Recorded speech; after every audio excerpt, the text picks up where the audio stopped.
Think Forward. Think Research Channel.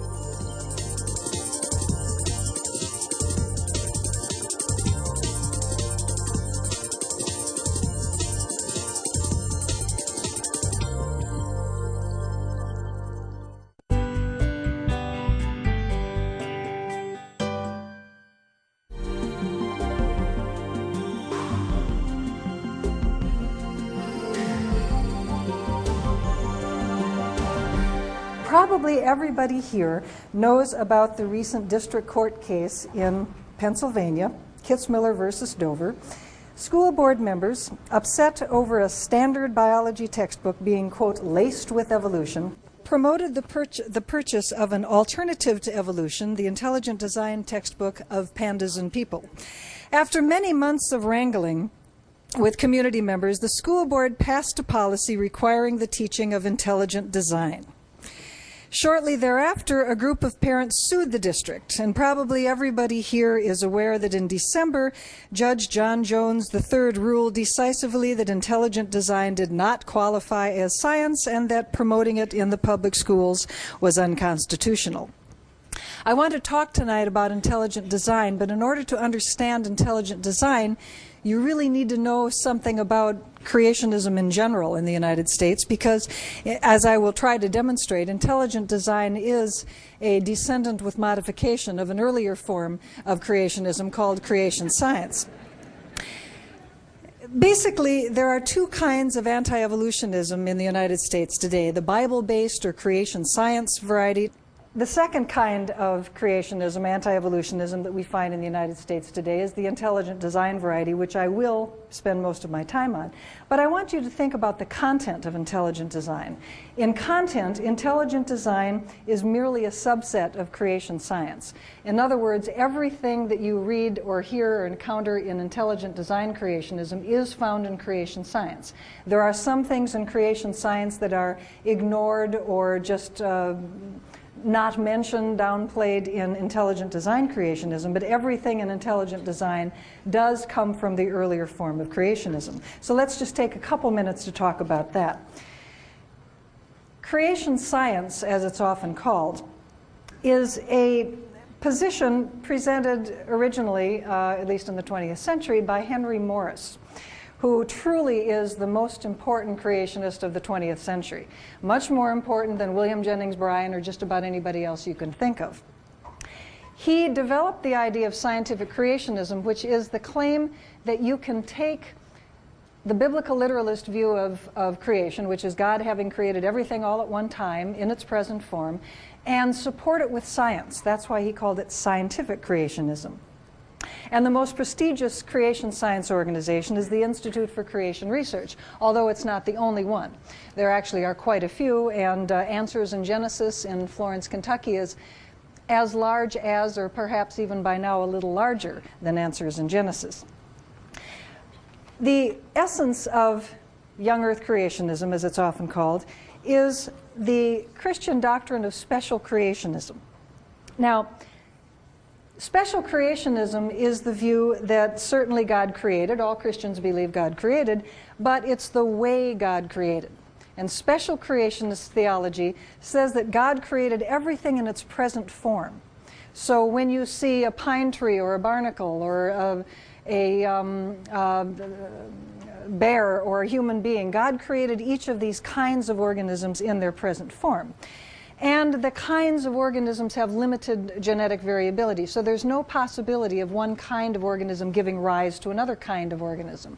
You can have evolution within the kind, but because of the limited genetic variability within a created kind, you can never properly have what we as evolutionary biologists would call evolution. You can never have the common ancestry of living things and a branching tree of life. The difference between creation and evolution is that evolution views the history of life as a tree, as this branching genealogy of species.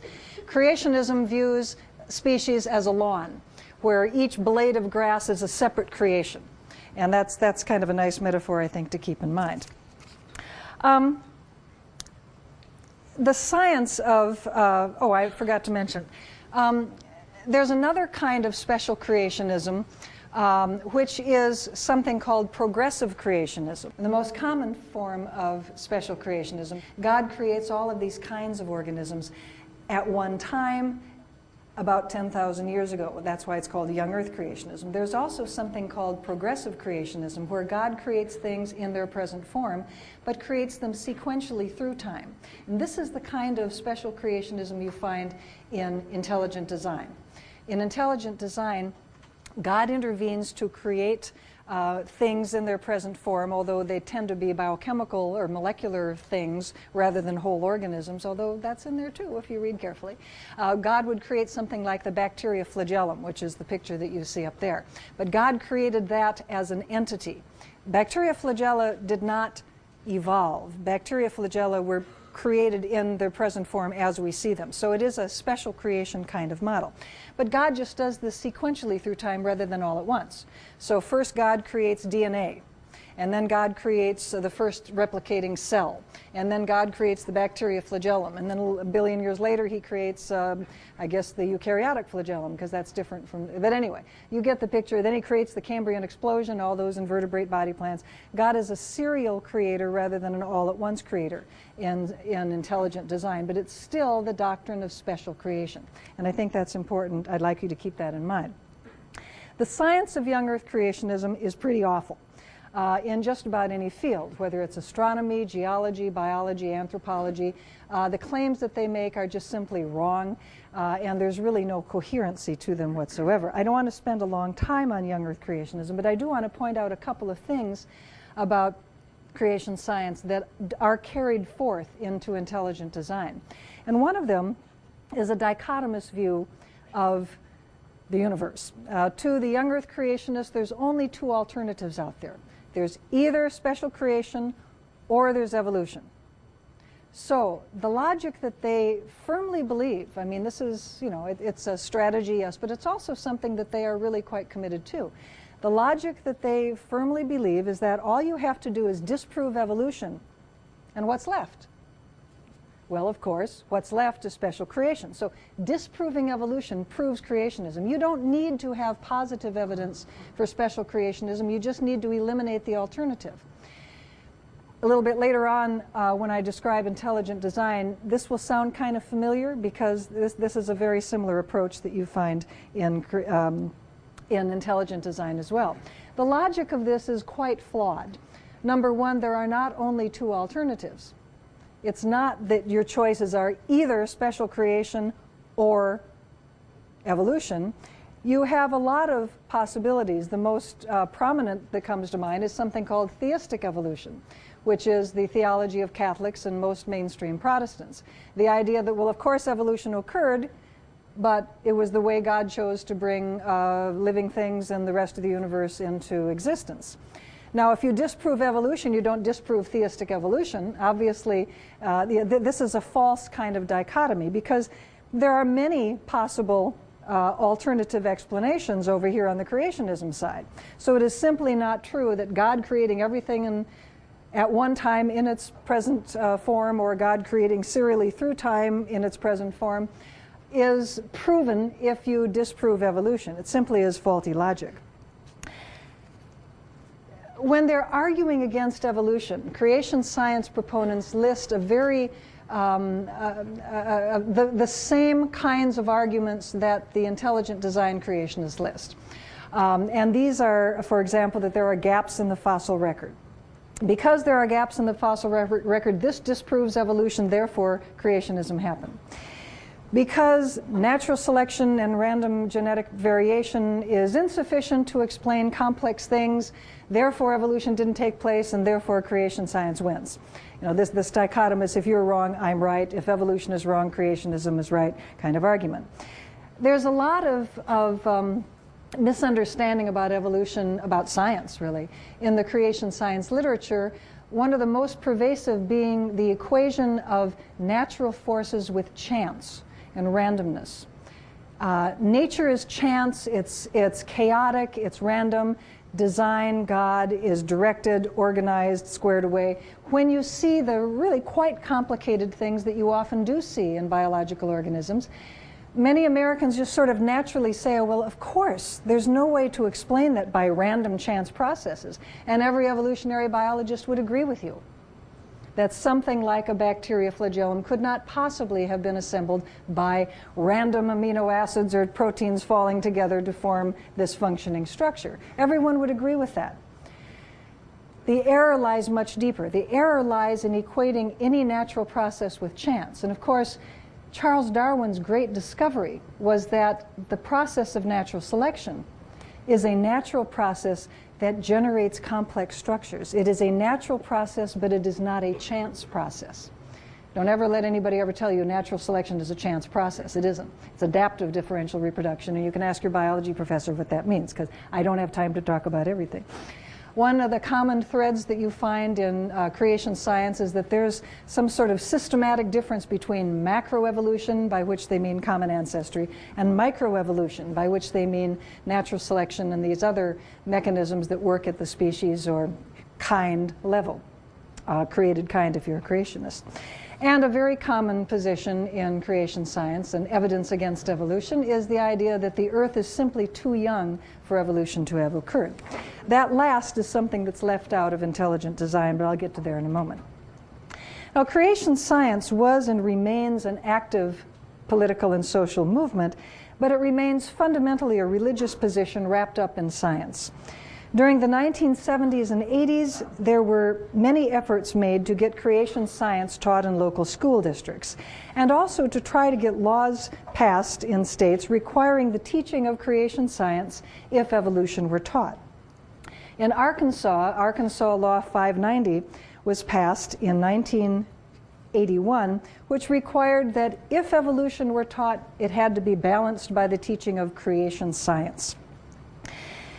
The Arkansas Bill 590 was challenged immediately by a group of plaintiffs.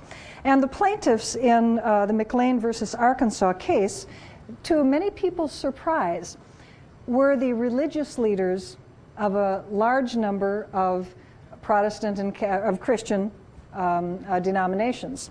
These included the Presbyterians. Bill McLean, the lead plaintiff, was a Presbyterian minister. The United Methodists, the Episcopals, the Catholic, the African Methodist Episcopal, and the Southern Baptists. They've changed since. But all these religious organizations were against the teaching of creation science, and that made a lot of people scratch their heads until they realized that creation science was promoting a very specific religious view. It was not promoting the idea that, well, God had something to do with it. It was promoting the very specific special creationist view of biblical literalism.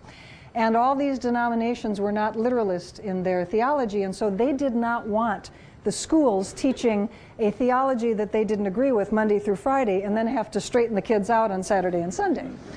So the key plaintiffs in McLean versus Arkansas were religious leaders, and they were joined by parents and educators as well. McLean was a fascinating experience. It was a full trial. A very distinguished group of evolutionary biologists and geologists and physicists, chemists I mean, presented very good evidence for why creation science did not meet the tenets of science and why the fact claims that creation science made, such as the world being 10,000 years old and such as the Grand Canyon being cut by Noah's flood and things like that, were just rubbish as far as science was concerned. Whatever your religious beliefs, creation science was not science.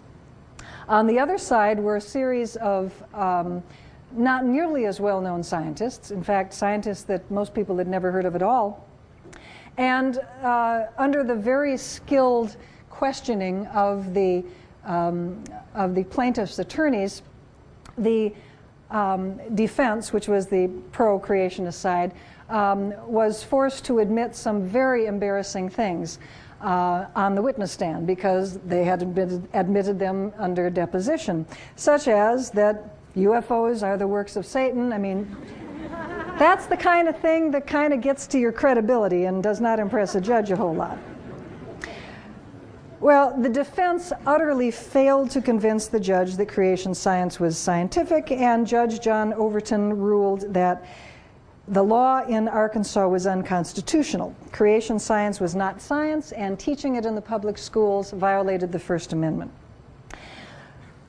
The full trial of McLean versus Arkansas, in which the creationists had their opportunity to present the best argument they had for why creation science was science. The plaintiffs had the best opportunity to present reasons why they thought it was not science. Turned out to be such a crushing defeat for the creationists that the state didn't even appeal. So this case remained at the district court level. Some of you are thinking about, gee, this sounds a whole lot like Kitzmiller versus Dover, if you've been following the recent intelligent design trial. And indeed, as this trial was going on and as we were preparing for it for the practically a full year, you know, McLean and Kitzmiller parallels just kept coming to mind. And of course, the fact that Kitzmiller was not appealed either is sort of one of the sad outcomes of that case. But I would urge you to read the decision in McLean. It was published in Science Magazine, and it's available online in many places, including our website, because it's a very, very wonderful history of the creation and evolution controversy and how creation science grows out of a fundamentally, no pun intended, religious position and is really just masquerading as science. Well, first there was the Arkansas equal time law, which was so well defeated, thoroughly defeated. But hot on its heels was a law passed in Louisiana, another equal time law, in fact, almost identical in wording to the Arkansas law. Science teacher Don Aguilard brought suit against the state of Louisiana. And there was not a full trial in this case. It was just done on summary judgments. But this is the case that got all the way to the Supreme Court. And in Edwards versus Aguilar, the Supreme Court judged that creation science was not science, leaning heavily on McLean. It was not science. It was unconstitutional to advocate it in the public schools. Now let's shift to where intelligent design comes in. Edwards versus Arkansas was decided in 1987, but it basically took a long time to work its way through the courts. Edwards started about in the early 1980s, which is the time that McLean was being decided. Also in the early 1980s, this man, John Buell, from a Christian ministry in Dallas called the Foundation for Thought and Ethics, was concerned, as were a number of other conservative Christians, that creation science wasn't making it. The McLean decision had been so very powerful, it looked like creation science was not likely to survive, although they kept their hopes up. But they began discussing an alternative to creation science that would maybe not make some of the same mistakes, like making fact claims about the age of the earth, which could be refuted by science, making fact claims about the effect of Noah's flood, which could be refuted through geological science. And so they were trying to come up with a form of creationism that would pass legal muster. Creation science wasn't getting very far with the courts, but it also wasn't getting very far with mainstream Christians. The biblical literalism, the young earth part, just seemed a little bit wacky to most Christians who were perfectly happy with an ancient earth, and most of them were reasonably happy with theistic evolution. So part of the goal of this group of conservative Christians who've gathered around John Buell in the early 1980s was to try to come up with something that would be more appealing to Christians across the board and would also withstand legal scrutiny. The movement that they began became intelligent design. But the first book that Thaxton's group produced was this book, The Mystery of Life's Origin. Now this is a book on the origin of life. And it was published in 1984.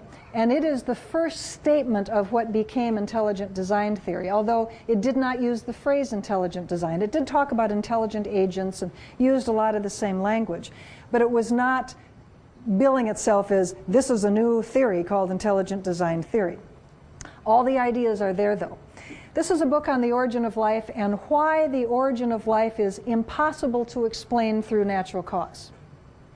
In the foreword to this book, Dean Kenyon wrote, "It's fundamentally implausible that unassisted matter and energy organize themselves into living systems." Fundamentally implausible.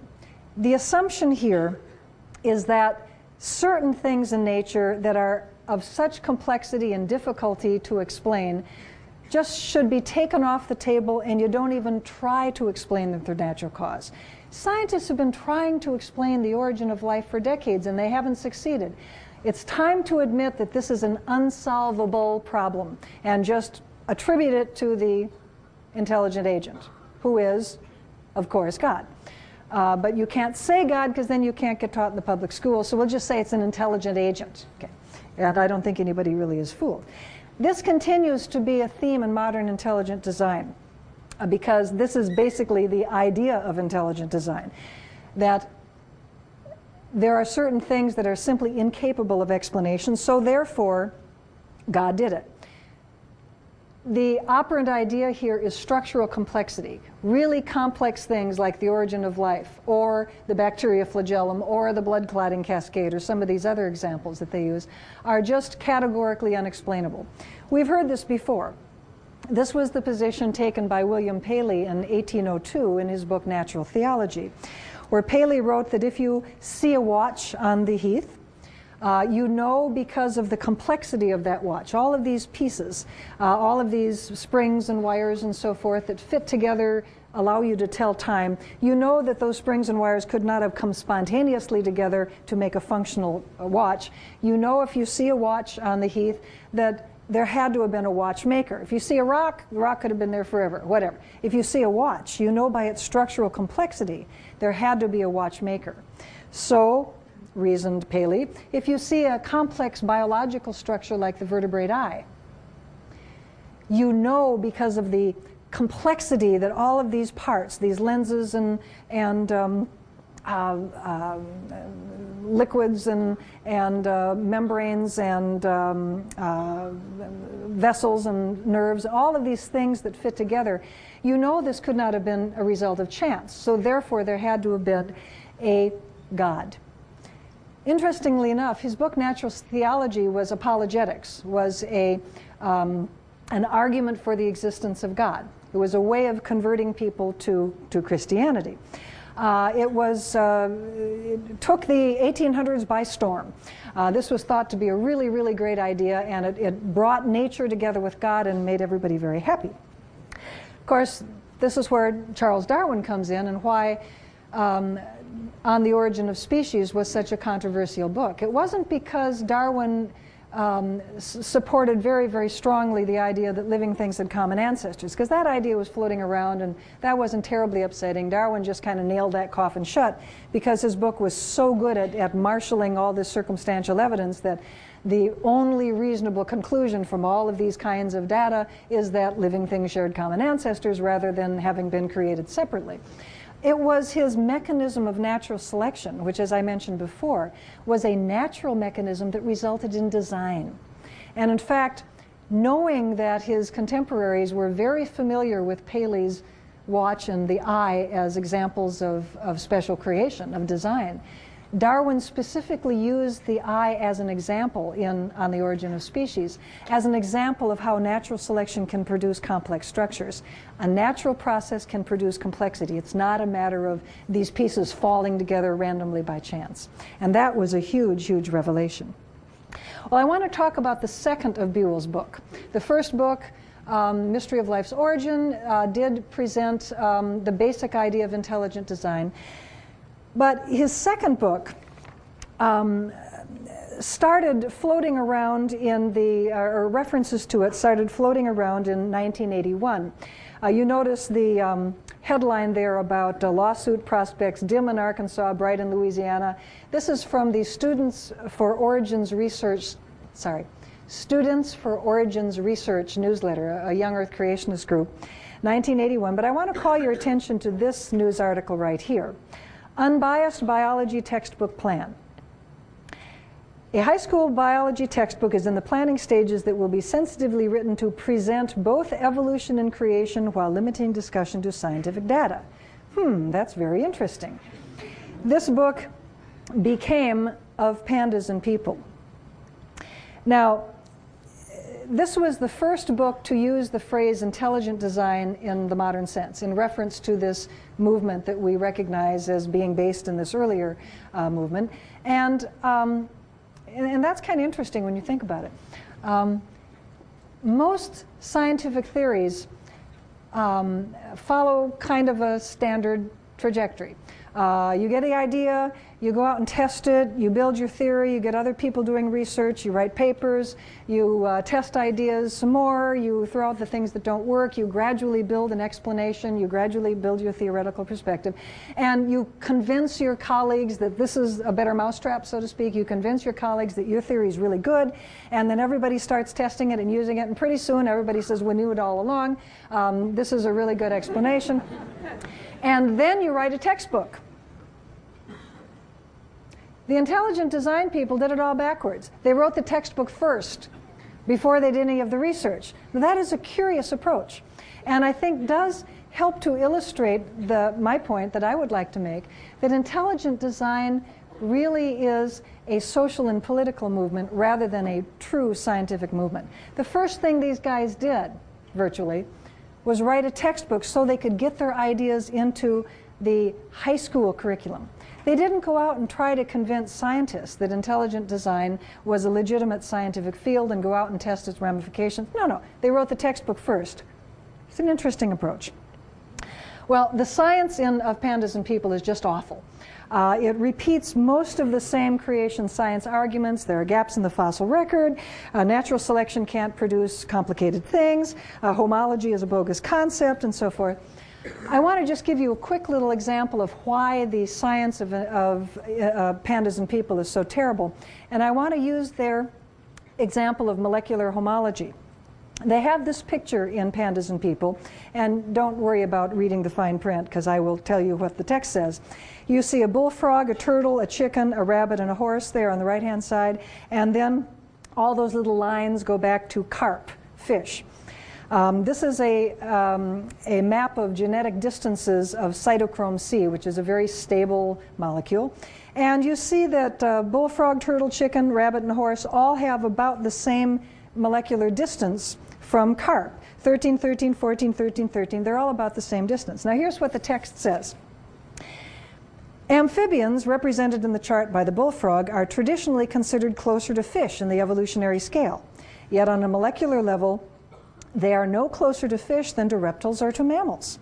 To use the classic Darwinian scenario, amphibians are intermediate between fish and other land-dwelling vertebrates. Analysis of their amino acids should place amphibians in an approximately intermediate position, but it does not. Is there an evolutionary biologist in the house? No. Are you clenching your teeth? Don't do that. It's bad for your gums. Okay. Well, what they have in mind, of course, is the great chain of being. Okay? The worm mounting through the spires of form, striving to be man, right? Isn't that a cute rabbit? I mean, that's the cutest rabbit I've ever seen. Anyway, but there's this idea that there's this great chain of being, the scala naturae, the ladder of life from the simplest to the most complex. And of course, guess who's on top? Naturally, that goes without saying.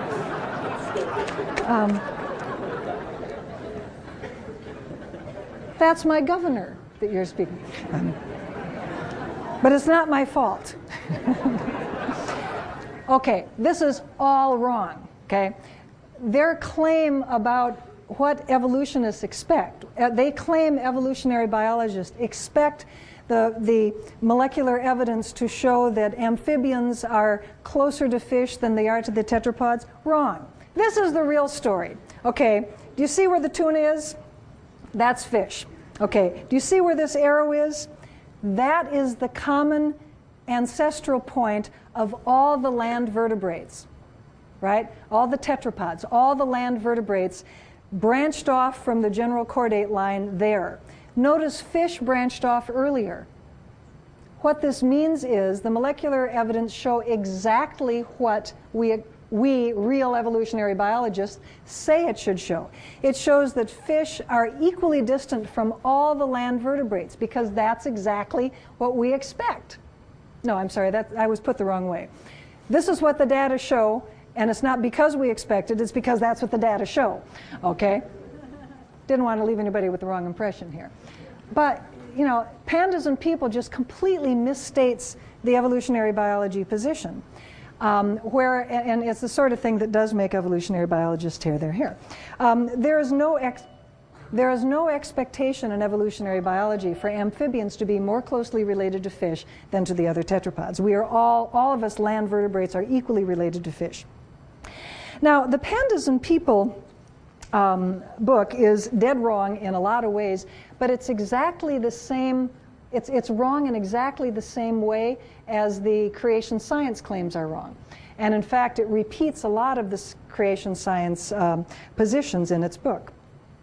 In the Kitzmiller versus Dover trial that concluded a month or so ago, Pandas and People was one of the books, as I mentioned, that the school board wanted the students to be taught. Eventually they had to back down and said, well, we'll just put them in the library and the students can use them for research. They bought 60 copies. That's kind of more than you really need in the library, right? The intent was for these books to be used in the classroom, but they had to back down. Very interesting thing happened in NCSE's archives. We had a number of letters to supporters of the Foundation for Thought and Ethics dating back to the mid to early 80s, where they were sending out letters kind of like that Students for Origins research article. You know, help support us. We're trying to get this new creation biology book adopted. Send us your money so we can market this. And we're trying to get it written, trying to get a secular publisher, not a religious publisher, because we want to sell this in the public schools. We thought, yeah, and they would mention the titles of some of these books, like Creation Biology and Biology and Origins. We thought, boy, this sounds like this could be the predecessor to Pandas and People. These are the paleo pandas, so to speak. So we mentioned this to the lawyers, and the lawyers said, that's really interesting. Let's subpoena the Foundation for Thought and Ethics and see if those old manuscripts are around. And of course, FTE just about died when that happened, and they immediately tried to get an injunction to, you know, keep the subpoena from going through, but the judge said, nope, you got to cough up those manuscripts, and they did.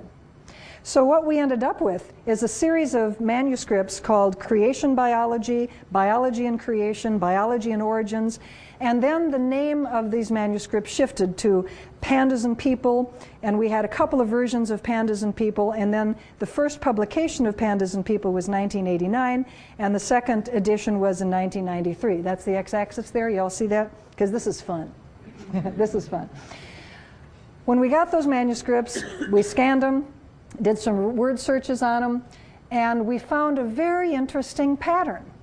We searched for the word creationism, creationist. We searched for the phrase intelligent design, and we found a most fascinating pattern through time. The red line is the number of times that the phrase creationism occurred, and the blue line is the number of times that the phrase intelligent design occurred. And they cross in 1987, which those of you who were paying attention earlier in the lecture will remember is the date of Edwards versus Aguillard striking down creation science. There's other evidence tying intelligent design to creation science as well, which we were able to dig out of these old manuscripts, much to the delight of the legal staff. In the Biology and Creation, 1986, there's this definition of creation. Creation means the various forms of life began abruptly through the agency of an intelligent creator with their distinctive features already intact. Fish with fins and scales, birds with feathers, beaks and wings. That is special creation, right? Creation of things in their present form. Fish with fins and scales, birds with feathers. This is Biology and Creation, 1986. Same thing happens in Biology and Origins, 1987. I won't read each of these, of course. But this is the transitional fossil, so to speak. Excuse me, let me make sure about this. Yes. The title of this book is Of Pandas and People, but it still has this old wording in it. It still has the wording that creation means that various forms, fish with fins and scales, bird with feathers. In the next issue of Pandas and People, they changed the word creation to intelligent design. But it's the same, fish with fins and scales, birds with beaks, feathers, and wings, etc. Now, lest you think this was an oversight, the second edition of Pandas and People, 1993, has the very same phrase. What's even more wonderful is that William Dembski, who is a key intelligent design theoretist, I'll talk about him a little bit later. William Dembski was originally a witness for the defense. He was a witness in support of intelligent design. He was a witness for the school board. And he submitted a witness statement which listed his opinions about the matter of the trial. All of the witnesses submitted witness statements. You can read these on our website. They're really interesting. And in his witness statement, he mentioned, with some pride, that he was the editor of the third edition of Pandas and People, which was going to be called The Design of Life. So the lawyer said, okie doke, let's subpoena it. And at that point, Bill withdrew from the case and ceased to be a witness anymore, but we did get The Design of Life. And in The Design of Life, in the chapter on fossils, we find, are you ready? Sudden emergence holds that various forms of life began with their distinctive features already intact. Fish with fins and scales, etc. When this was presented in the Kitzmiller trial, Eric Rothschild, who will be speaking on campus on the 9th, I was told. He's the key attorney for Pepper Hamilton, who was the commercial litigation firm that funded this whole project.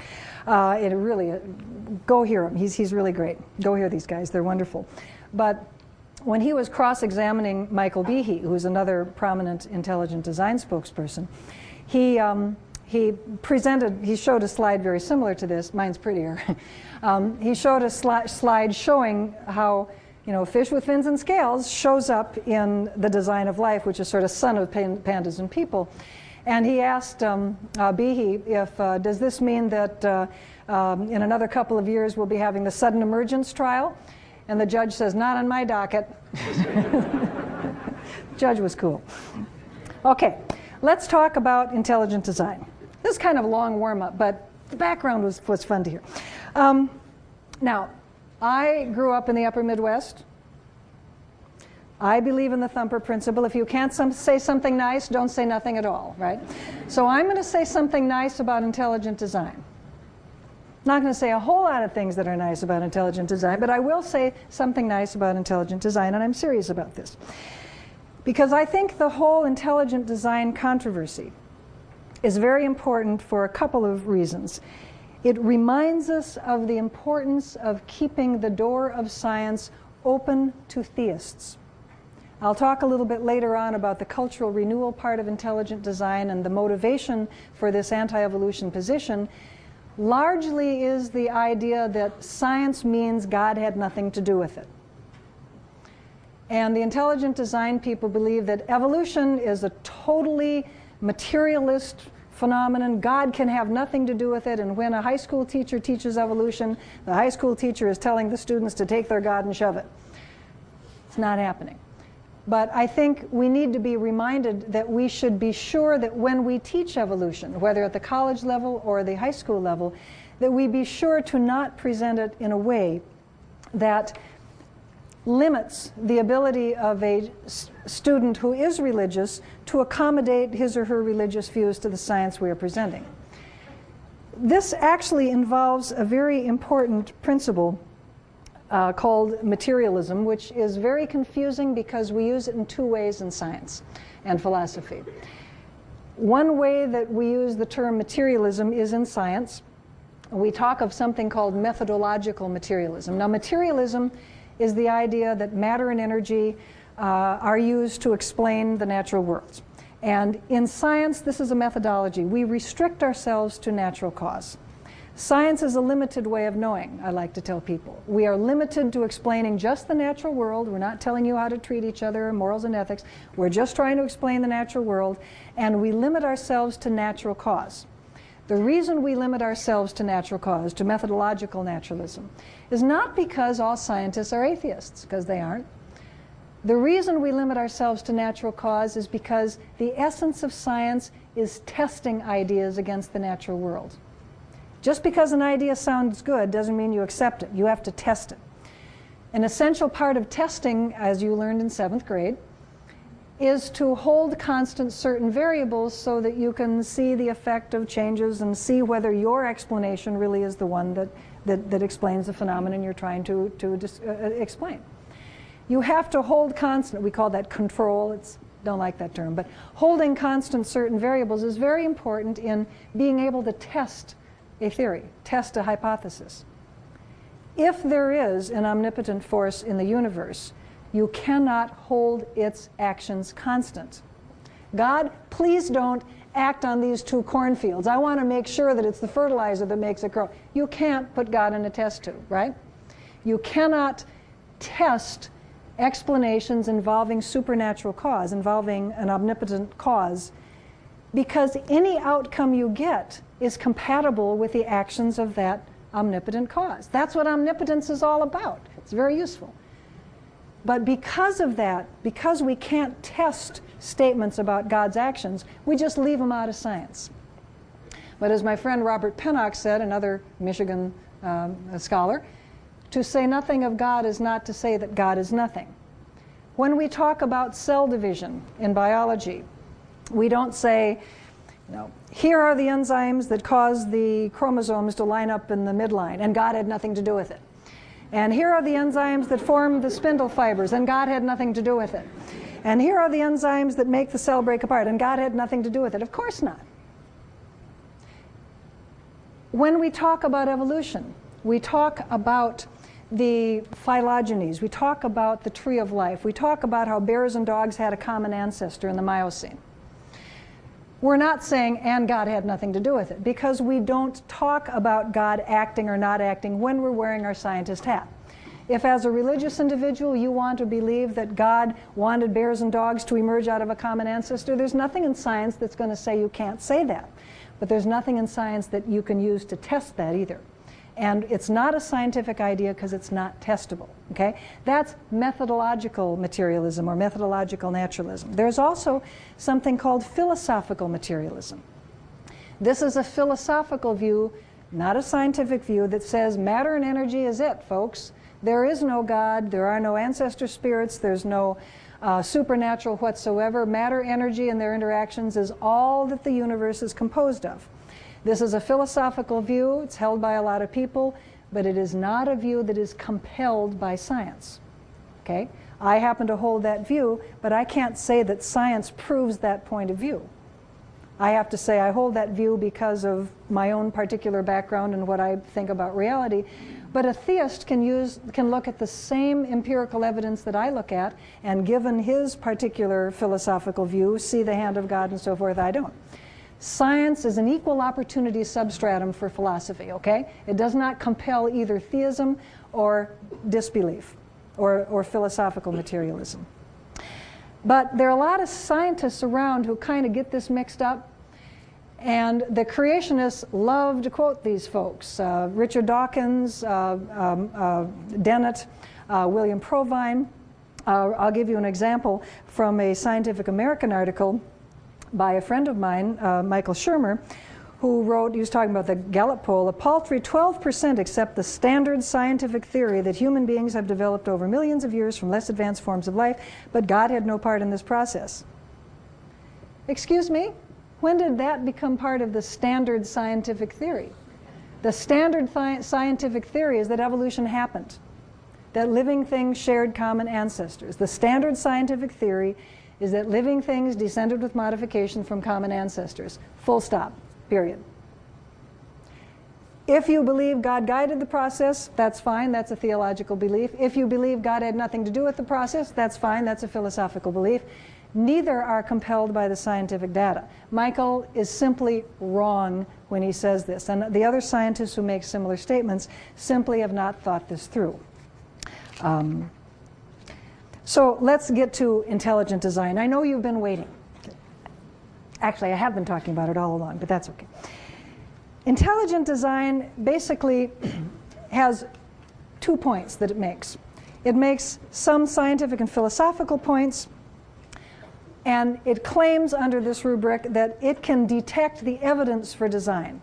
It claims that using two methods. You can distinguish those things in nature that are a result of natural cause from those things in nature that cannot be explained through natural cause. One of these is irreducible complexity, and the other is something called the design inference. The second component of intelligent design is what they call cultural renewal. I'll try to talk briefly about both of these.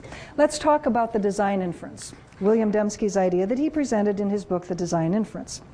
Now, this is a algorithm that he presented in his book, and it's pretty impossible to read, but it's basically a flow chart. You're trying to explain something like who won the lottery, why does that big white circle in the sky change shape every month? You know, there's a lot of things we might want to explain, phases of the moon, whatever. And so the first thing you look at it, is it high probability? Is this something that happens all the time? Well, the phases of the moon change very regularly, so we would not ascribe the phases of the moon to anything other than natural cause. That's fine. It's a high probability thing. So that's fine. Is it intermediate probability? Well, a lot of intermediate probability things can be attributed to chance. And so unless it's a really low probability event that you're trying to explain, like winning a lottery and 1 in 10 million or something, then in general you would attribute it to chance. But low probability things, which is his bottom triangle there, or diamond, need to be considered very carefully, because here is where you might be able to make a design inference. A low probability event, like let's say we walked into this room and there were 10 bullseyes. Well, actually, this is pretty... Okay, we go outside and there's a barn, and there are 10 bullseyes on the barn, and there are 10 arrows in the middle of each bullseye. We would probably say, wow, that is one heck of an archer. We would know that this is not just random. We would know that arrows don't show up in bullseyes just by chance. We would attribute this to design or the skill of the archer. And if we saw 10 of them in a row, we'd be pretty impressed. Now that's a low probability event we might attribute design to. But we'd need a little bit of extra information. And this is what Dembski refers to as specification. Specification is like a little side information. In terms of the 10 bullseyes, we would want to know that the bullseyes were painted first and then the arrow was shot, right? Okay. If we have that little side information, then we can make an inference of design. So we would fall into the bottom pocket. Let's see how this works in a little bit more schematic. You have an event you're trying to explain. If it's high probability, you attribute it to natural cause. If it's intermediate or unspecified low probability, you attribute it to chance. If it's specified low probability, ta-da, it's design. That's the design inference. Now the problem here, there's a lot of problems here, and we don't have time to go through them all, but I want to go through one that I think everybody can understand, even if you don't understand anything about probability theory. And that is, I want you to take a close look at that first step where you're attributing something to natural cause. Okay, don't worry, I'm not going to call on you. Everybody here who's a scientist, raise your hand. Or a grad student, we'll give you credit. Keep your hand up. Keep your hand up. No, keep your hand up. This is. I won't call on you. You can put your hand up again. Keep your hand up. This is. I won't call on you. You'll be perfectly innocent. Okay, a lot of hands up, right? Okay. Now, keep your hand up. All right. I want you to keep your hand up if you think we have answered all the questions in science. That's the problem with this first step. It's based upon what we know about natural cause, but it doesn't take into account what we still have yet to discover. Let's pretend that we are European peasants in the year 800. And we are walking along the bank and we see something like this. What's this? Fairy rings, yeah. Whoa, this is pretty cool. Well, we wouldn't say that if we were peasants of the year 800, but whatever the year 800 equivalent of far out would be, we would say that. This is really, crazy. I mean, look at this circle of toadstools that just sprung up overnight. It wasn't here yesterday. So we're going to try to explain fairy rings, okay? Is it high probability? Certainly not. It wasn't there yesterday. This just went poof. and it won't be there next week because it'll, they break down pretty quickly, and who knows when it's going to come again. I mean, this is not a high probability event, so it's not high probability. Is it unspecified?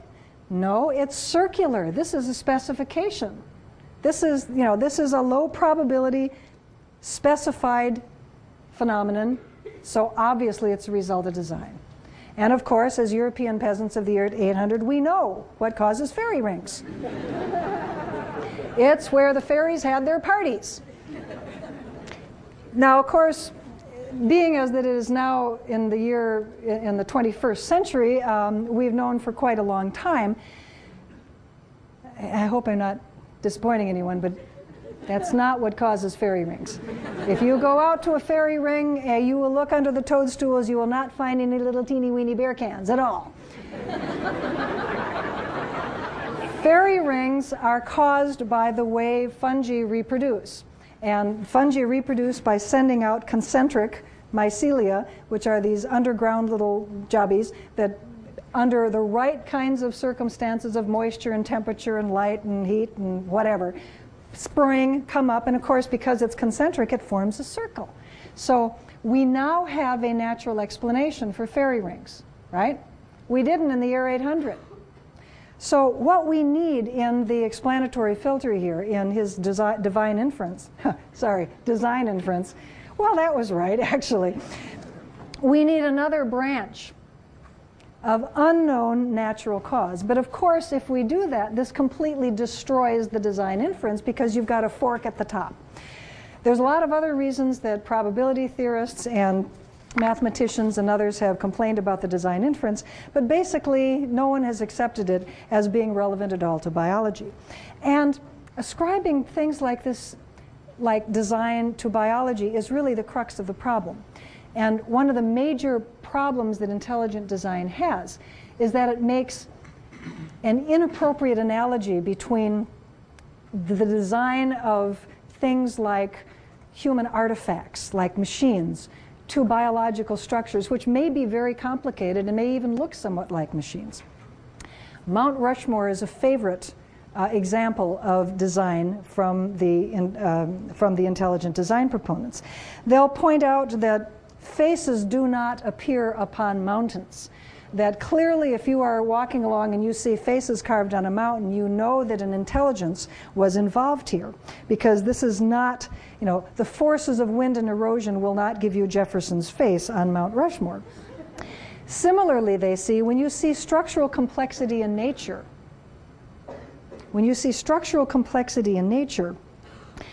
we see complex molecular machines like the bacteria flagellum or the vertebrate eye. We should conclude that they're like Mount Rushmore. They're made by an intelligent agent. Now, to the intelligent design proponent, molecular machines like the bacteria flagella are machines. They are not like machines. They are machines in the sense of assemblages. Michael Behe calls this a purposeful arrangement of parts. Okay? And complexity is the key here. Something like the bacteria flagellum is god-awful complex. It's hard to study. It really has a lot of moving parts, quite literally. And it's pretty cool, and a lot of people are working on trying to understand how it works. Complexity is considered to be the big thing. When Dembski, by the way, talks about probability, that is actually a synonym for complexity. But a paperclip is designed. You look at a paperclip, you know this is not a natural object. You see a paperclip, you know this is designed. But not because it's complex. Paperclip isn't complex, but you know it's designed. There's something else going on here other than complexity if you're trying to understand what is something that is designed. If you look at the intelligent design literature, they talk a lot about SETI, the search for extraterrestrial intelligence, the radio signals that they're trying, and they screw it up something fierce. They really do not understand what SETI is all about at all. They claim that the SETI astronomers are looking for complex signals. Remember the movie Contact? Thank you. Love an audience that's actually listening. In the movie Contact, they got the signals that came in that were prime numbers. That's a pretty complex signal. And so they knew that there was some intelligence. This was not just random noise. That's not what the SETI people are doing. And this is the key to understanding why the intelligent people are wrong. The intelligent design people are wrong.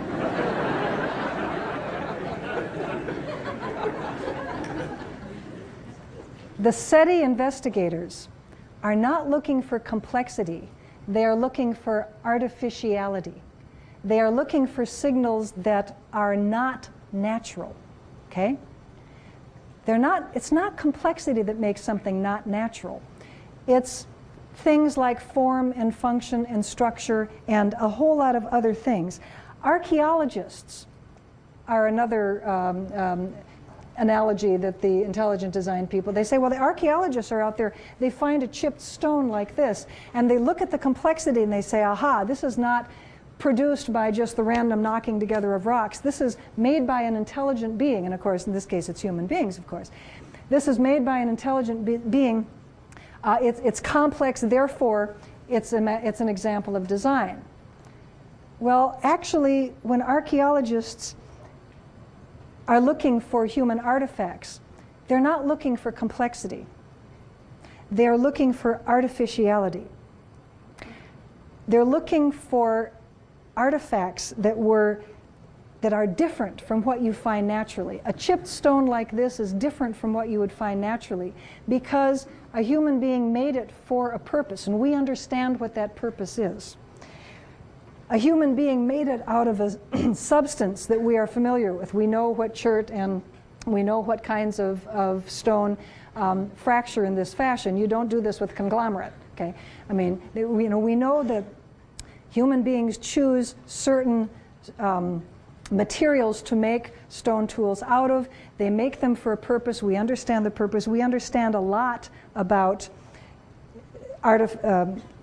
archaeological artifacts. We recognize these artifacts based on a variety of things, taken together or taken separately, but particularly because it's an assemblage. It's the material it's made of, the shape or form it takes, etc. And indeed, artifacts like machines are composed of parts that are assembled. They truly are what the ideas call a purposeful arrangement of parts. But the idea proponents present structures like the bacteria flagellum as if they were a purposeful arrangement of parts, and even draw them like little machines. But biological structures are not like machines, not like an exploded diagram of pieces that you assemble all at one time.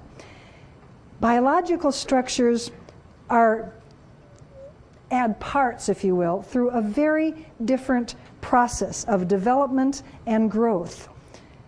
Very, very different from the assemblage of artifacts by human beings.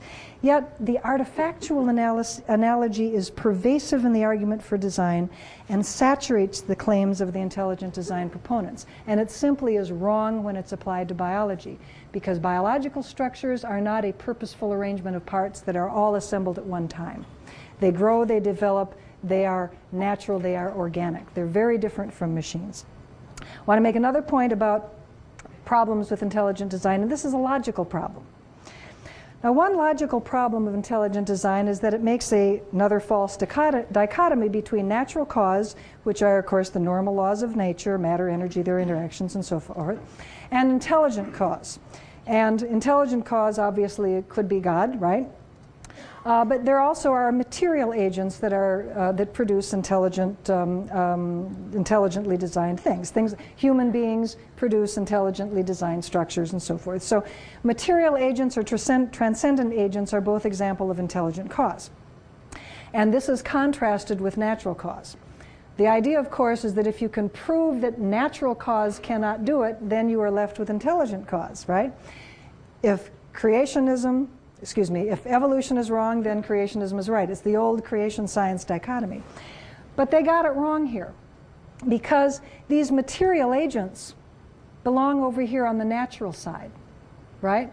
Because things like humans, higher primates, extraterrestrials, if there are such things, are natural agents. They are made of carbon. They can be studied. Their motives, their procedures, their materials, their motivations, all of these can be studied with material agents. You can't do any of that with transcendent agents. We have no idea what God had in mind when he put a perfectly respectable quadrupedal primate up on 2 legs and thus generated things like back pains and knee problems and the other things that we have. The point being here is that their false dichotomy between natural cause and intelligent cause really results in only God being the intelligent cause. So we should really refer to this properly as what it is, which is transcendent cause. I'm going to zip through and just not talk about a couple of things here because I am getting a little behind and you have been enormously polite. I do have to talk about Darwinism, though, actually, if you don't mind. I am not a Darwinist. I don't know what Darwinism is. Intelligent design literature is chock full of references to Darwinists. And you can sort of see the lip curling over the teeth there. Darwinists, this is an epithet. Dogmatic Darwinists and Darwinism. I have no idea, as an evolutionary biologist, I have no idea what that means. Are they talking about what Darwin was writing about in the 19th century? Well, sometimes yes, sometimes no. Are they talking about modern synthetic theory of evolution? Well, sometimes yes, sometimes no. Are they talking about the post-synthetic theory of evolution, which is where we are now, with all the molecular and evo-devo and all the other huge number of alternate or supplementary mechanisms to natural selection that we understand? Sometimes yes, sometimes no.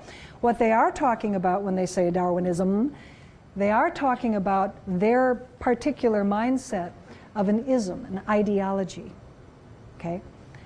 And ideologies, of course, are bad. Ideologies should have no part of science. And isms are ideologies. So Darwinism is an ideology to these people. And a Darwinist is a practitioner of Darwinism in a way that a botanist is not a practitioner of botanism, okay? So they use the term Darwinism as a way of, it's a wonderful rhetorical ploy of getting in the listener's mind the idea that there's an ideology associated with evolution. Oh yes, the ideology is atheism, another ism. So it's a way of putting in the audience's mind the idea that Darwinism, evolutionary biology, is not really science. It is merely an ideology to promote evolution, to promote atheism. But what they argue, again, this is the old creationist dichotomy, if you just eliminate Darwinism, by which they mean something to do with natural selection, but they also toss in all this other stuff, you therefore prove intelligent cause. But I just want to remind you, those of you who are not evolutionary biologists, that there are quite a variety of evolutionary mechanisms and processes in addition to natural selection, including some that we might not even have discovered yet. Right? So it's a little bit preliminary to say that if natural selection doesn't work, evolution can be chucked off the stage. Let's compare evolution, creation science, and intelligent design. The historical narrative of evolution is living things had common ancestors. The pattern of evolution is the branching tree of life. The process is natural selection, other mechanisms, and so forth. Creation science also has a historical narrative. It's the lawn, special creation of the kinds.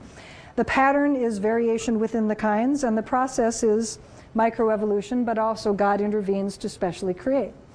Intelligent design is not nearly as scientific as creation science because it has no historical narrative. Intelligent design avoids making any statements whatsoever about what happened. You can't get these people to say, did bears and dogs have common ancestors? Did the invertebrates of the Cambrian give rise to modern-day invertebrates? You can't get them to agree with that at all. What they will argue is that evolution doesn't work, therefore God did it. They have no pattern because, of course, they refuse to have a historical narrative, and they will not even tell you what the process or the way, what did God do and when did he do it? That doesn't come into intelligent design either. We can infer from what they're saying that this is an intervening God who every time you see an irreducibly complex structure or one with complex specified information, God has intervened to create this specially. Now I want to talk about the cultural renewal aspect of intelligent design because this is where it gets really serious. The major think tank of intelligent design is the Center for Renewal of Science and Culture at the Discovery Institute.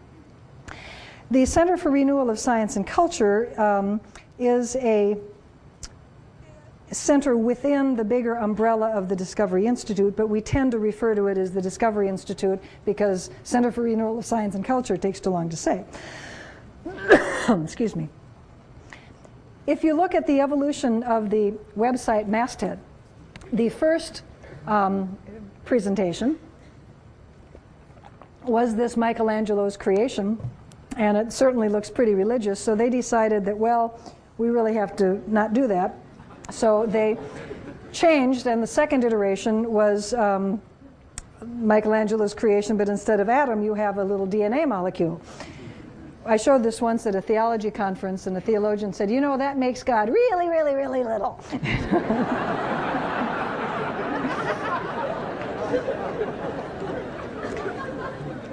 In more ways than one, actually.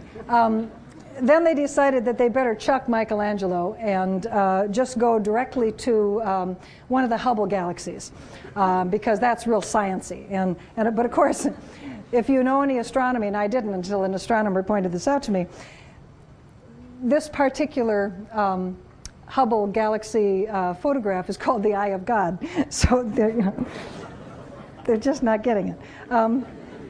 Then they decided to drop the term renewal, and they became the Center for Science and Culture. And that was also to make them sound less religious, because, you know, AAAS is not the American Association for the Renewal of Science. Generally speaking, scientific societies aren't renewing anything, and so this was kind of a theological statement, so they thought they would sound more sciencey if they got rid of it. A friend of mine thought that maybe one of the other Hubble galaxies would be more appropriate, and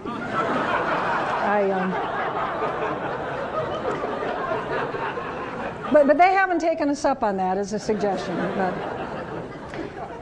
you know, that's a real galaxy. I mean, that is really one of the Hubble galaxies. Just about a year ago, I know you want to see it again, don't you? Just about a year ago, I gave a talk at the American Astronomy Association meeting. I had a wonderful time. They were just great. And of course, I showed this slide, and they all just collapsed. I mean, they laughed for 5 minutes. I mean, they were just on the floor. They thought that was the funniest thing they'd ever seen. Astronomers, what do you expect? And after the talk, this guy came down, and he said, I just wanted to tell you, I took that picture. he said, and I've never seen it used to better effect. I like that a lot. Okay, let's get serious here, because the Center for Renewal of Science and Culture is a serious organization. Stephen Meyer is the director. Bruce Chapman is the director of the Discovery Institute and Toto. When the Discovery Institute opened the doors of the Center for Renewal of Science and Culture, Bruce Chapman wrote this in the Discovery Institute Journal. Did you all notice that I didn't show you a PowerPoint slide with this big long paragraph? Aren't you glad? For over a century, Western science has been influenced by the idea that God is either dead or irrelevant. Two foundations recently awarded Discovery Institute nearly $1 million in grants. Never mind. I'm a nonprofit manager. Just let me gather my thoughts here. Okay. Granted over $1 million in grants to examine and confront this materialistic bias in science, law, and the humanities. The grants will be used to establish the Center for the Renewal of Science and Culture, which will award research fellowships to scholars, hold conferences, and disseminate research findings among opinion makers and the general public. The more you read about the program, and there will be about 6 books to read from this center in the next 4 years, the more you will realize the radical assault it makes on the tired and depressing materialist culture and politics of our times, as well as the science behind them.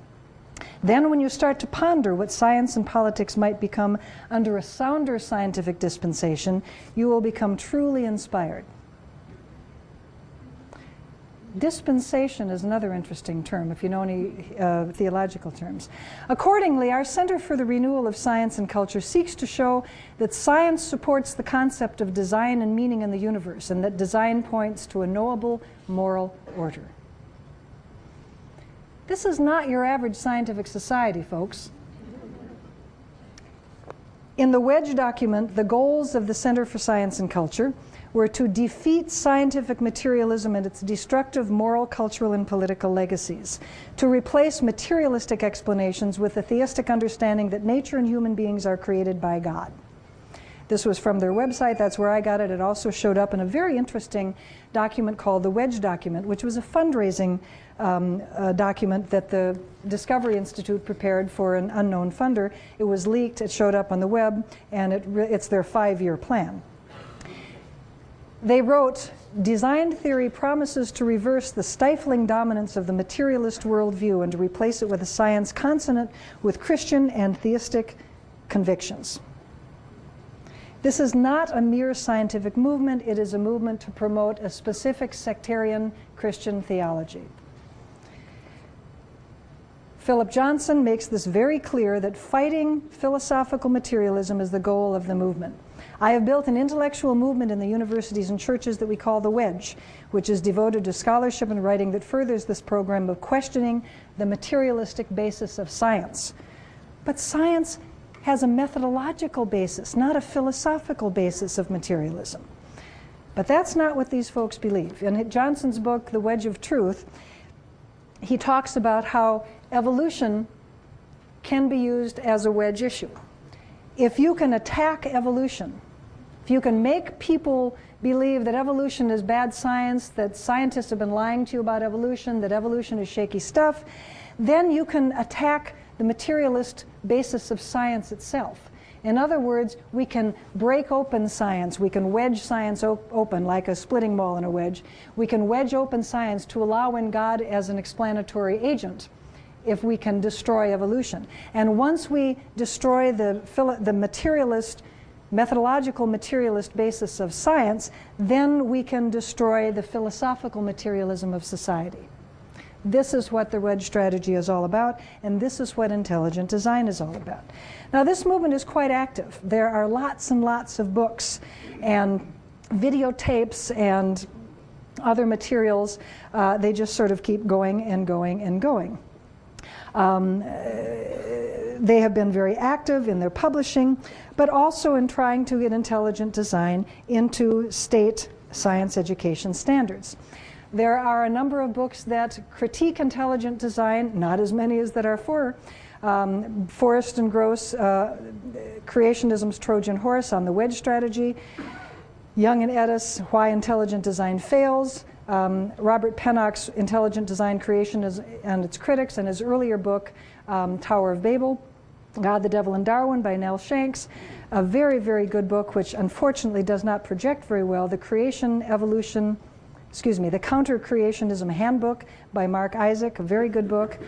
Finding Darwin's God by Ken Miller. Defending Evolution for Teachers by Brian and Sandra Alters. In my book, Evolution and Creationism. A most wonderful thing happened on Sunday. I have to share this with you. On Sunday, Evolution versus Creationism was actually reviewed in the New York Times book review section. I mean, this is so incredibly huge. Now, just among us friends, I didn't like the overall article, but she said such nice things about my book. I'm not going to criticize it, okay? So, you know, the New York Times book review is it's just this huge. I'm about to have. I'm about to. Who's that actor? Tom. I'm about to have a Tom Cruise moment here and just jump up and down. But of course, every author who gets his or her book reviewed in the New York Times goes to Amazon, right? Sunday night, my book reached 284 on the Amazon bestseller list.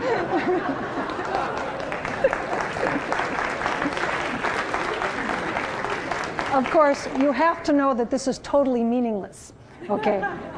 If your book stays under 1,000 for 2 weeks, you've sold a lot of books. This is Sunday night. Only geeks buy books Sunday night, right? And so geeks are buying my book, but I know geeks buy my book. So, but it's still, I made a slide, obviously, because this is just so incredibly exciting.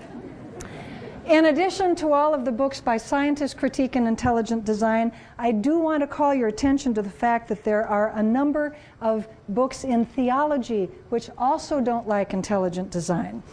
Many of them by Jack Haught, who was one of the witnesses for the good guys in Kitzmiller versus Dover. God After Darwin is one of his books. He's written quite a few.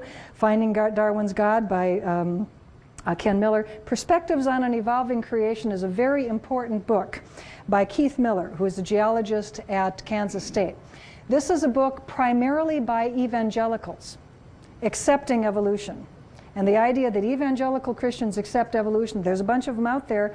They're trying very, very hard to convince their fellow evangelicals that you can be a faithful and conservative Christian and still accept evolution. I say thank you. This is a very good book if you have a conservative Christian friend who is concerned about evolution. Peters and Hewlett is also a very good book that I would recommend, another book by Jack Haught. Good place where you can find lots of information about intelligent design is talkorigins.org and pandasthumb.org. I would recommend both of these. And, of course, I would recommend the NCSE website, which is ncseweb.org. If you go there, you'll see this lovely bright blue page, because blue is my favorite color. You go to the newsroom, you get all the really depressing stuff. You can sort by year, so if you want to know what happened in 2003, you can pull out stuff. If you want to select for state of interest, you can go and pull down Michigan and find out what happened in Michigan. You can go to resources and find all sorts of stuff about creation and intelligent design, and it's full of lots of good information. I would encourage you to learn more about it. We just opened a new part of our website. If you go to the webs and you go to the upper right-hand teaser box there, Evolution, Education, and the Law has got the transcripts and the witness statements and all the briefs and decisions in the Kitzmiller trial, plus the Selman trial and other materials. I want to thank my staff, Eric Mickle, Wesley Ellsbury, Susan Spath, Nick Motzke, who lived out of a suitcase for 6 weeks in Harrisburg, Pennsylvania during the trial, and Glenn Branch, my deputy director, who make me look good, and who do a whole lot of very important work, I think, in helping people to understand the creation and evolution controversy, and maybe some things we can do about it. And I'm very impressed at how you put up with this very long talk so patiently. Thank you so much for coming tonight.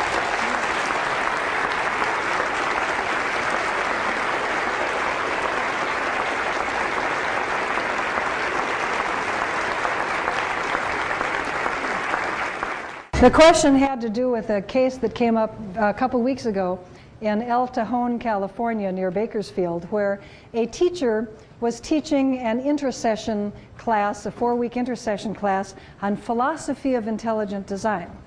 The idea being that, well, Kitzmiller versus Dover says you can't teach evolution as science.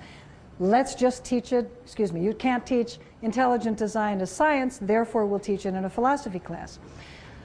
Well, what the court said is that you cannot, what the First Amendment says is you cannot advocate, promote a religious position in the public schools.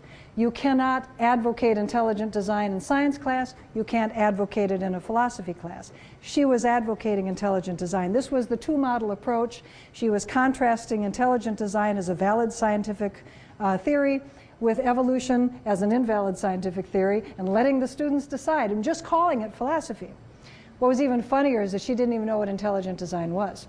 She used the title, and she was basically using materials from Answers in Genesis. She was using creation science stuff. It's just, you can find material on this on our website as well. The second part of his question was, should Mike Behe and I get together and design a class? Mike wouldn't go for that, because Mike believes that intelligent design is a valid scientific alternative to evolution, and he and the other intelligent design proponents want it in science class. I am perfectly happy with intelligent design and any other religious view being taught comparatively. In fact, I'd like that. I'm an anthropologist. I think comparative religion is great. It's fascinating. It's wonderful. I have often said that the American population is scientifically illiterate and theologically illiterate as well.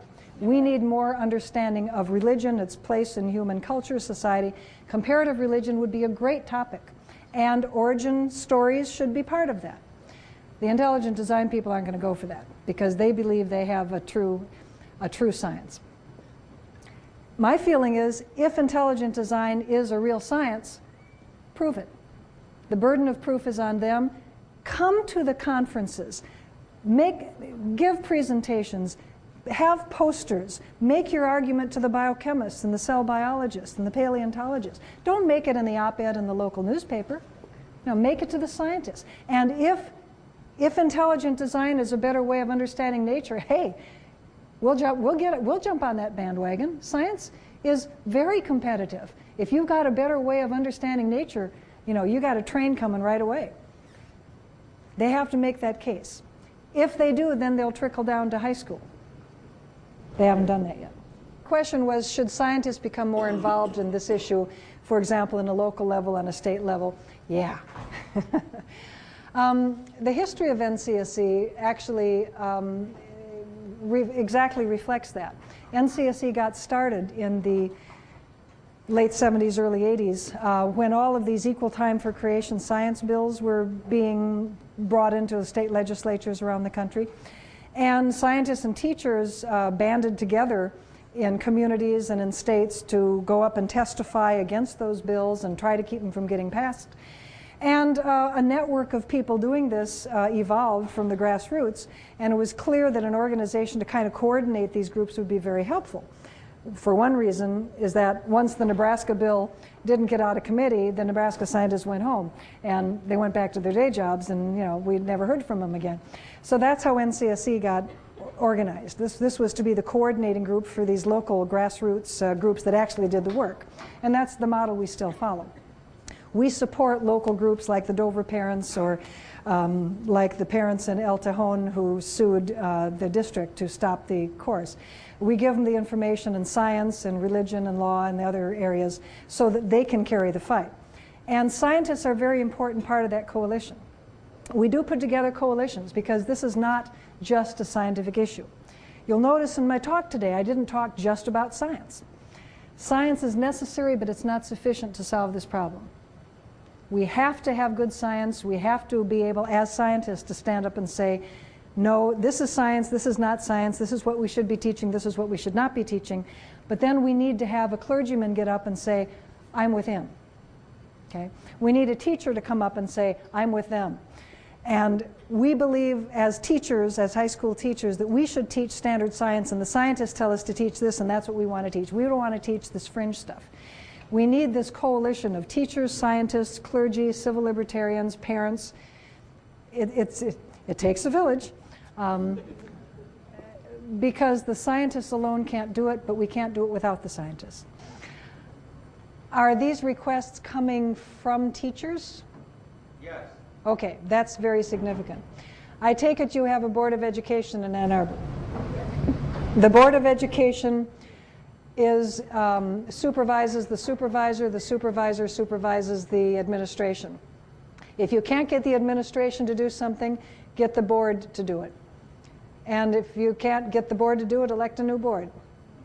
Well, what would you say to them? You could say to them that we teachers believe, and the more of you who stand up, the better. You could say we teachers believe that this controversial issue is generating questions that we would like some help learning the best ways to respond. And we would like to have some in-service on this topic. We are next to one of the finest universities in the country. There are resources here both in the education school as well as in the science departments to help us do that. And I would make that point to the board. If you can document that you have approached the administration has not been responsive, that is more ammunition on your side. And of course, the first thing you want to do is work behind the scenes with the board. See if you can, because we work behind the scenes all the time. A whole lot of stuff you never read about in the newspaper. And that's the way we like. We don't like lawsuits. We really don't. I was rubbing my hands with Gull Lake just because it's such a crazy case, but I don't want a lawsuit in Gull Lake. I don't want any more lawsuits. I want these things to be solved behind the scenes. So go talk to if you've got a school board member who's likely to support you, go to him or her first and try to work up some enthusiasm on the part of the school board. See if you can get it done without going to the newspapers, without having to go to a school board meeting and do a big public thing. because you're more likely to get, in general, I don't know the specifics of your district, but in general, you're more likely to get progress along these lines if you do it behind the scenes. But I think that's outrageous that they are not responding to teachers like that. We don't have any good national surveys on teacher attitudes or knowledge or understanding or reluctance or enthusiasm for teaching evolution. We have some state surveys, and it's not encouraging. The NSTA, the National Science Teachers Association, had an online poll, which of course are not scientifically valid. And they said this is not scientifically valid. But basically those who wrote in, whom I actually would imagine would have been the more motivated teachers in a sense, because they read the NSTA website. So these are the more professional ones. But I think if I remember correctly, and if anybody does remember, I'm happy to be corrected, about 20 or 30% of the teachers said that they had experienced some form of anti-evolutionism, either from a parent, from a student, or, most chilling, from an administrator. And those are the really sad ones. The stories that I hear from teachers, and I go to science teacher meetings, we usually exhibit at NABT, I give talks and regularly go to NSTA. And I hear from teachers all the time that, I'm the only one in my school who teaches evolution because our principal doesn't want us to. Question was that he had heard in his peripheral vision, if you can hear in your vision, that there were some state science standards that were being tinkered with to allow in supernatural explanation. It's more subtle than that. You probably had heard news reports about the Kansas state science standards, which have historically been very contentious. The good guys won, the bad guys won in '99. The good guys, they voted, voted the rascals out, and the good guys restored the good science standards in 2000. Now they're up for renewal, up for revision, and the school board is now majority creation members. What they have done is not write the standards in the science as a way of knowing part and the philosophy of science section of the standards. They didn't rewrite it to say bring God in, because the lawyers would be all over them. What they did was very subtle. The way the standards had been written is pretty much the way I described science here. Science is a way of explaining the natural world restricted to natural cause. They took out the natural cause part. Okay? Smart. And then publicized it, of course, so that any creationist teacher says, I don't have to restrict my teaching to natural cause now. It's very clever. It's not saying teach creationism, but it's opening the door for it. So the idea is that this may be a legally more viable strategy than some of the other possibilities. So yeah, watch Kansas. It's going to be fun. Thank you so much. It was very nice to be here.